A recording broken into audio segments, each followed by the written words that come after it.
barnaamijkan waa sanbabka ku dhaca ariga oo riyaha weli oo laga tallaalayo Soomaaliya oo dhan laakiin hadda annaga waxaan joognaa baalkii isteediyada haddaanahay waxaan ku joognaa 4 isteed waxaan u maleynaa cudurkan sanbabka muddo soo socday hadda hal iyo laba iyo lagama sheekayn karo waa barnaamij weyn oo u baahan marka dambe in la cirib tiro cudur xoolaha Soomaaliya waa ariga xudunta dhaqaalaha Soomaaliya sida aad la socotaan wasaaraddu waxay ku guuleysatay in dib loo furo suuqii xoolaha ee Sacuudiga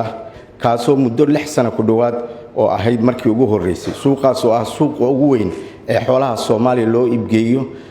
baahida ay u qabaan xoolaha sanadkii waa ilaa 5 milyan haddaba si loo kordhiyo hawshaas iyo howlaha kala caafimaadka dalka ayaa wasaaraddu waxay ka shaqeysay in la horumariyo caafimaadka xoolaha marka talaalkan waxa uu qayb ka yahay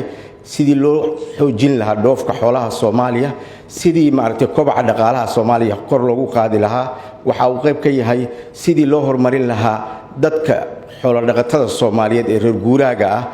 sidii loo horumarin lahaa wax soo saarka xoolaha dhinaca hilibka iyo caanaha intaba ayuu qayb ka yahay marka waa barnaamij ay naga maalgeliyeen hay'adaha Mareykanka iyo USAID iyo hay'adda maaragtay DFID dalka Ingiriisiga gacanna ay ka geysatay maxaa la yiraahdaa hay'adda cuntada adduunka ee FAO kaasoo maaragtay ay qayb weyn ka qaadan doonaan fulintiisa wasaaradaha dawlad goboleedyada dalka iyo takhaatiirta caafimaadka ururadooda kala duwan si loogu fuliyo maanta aan ku dhawaaqnay uu furan yahay daafurkii talaalka ee cudurrada sanbabka ee ariga Soomaaliyeed ee 14 milyan iyo bar loogu deeqay shacabka Soomaaliyeed in lagu talaalo waana mahadsantii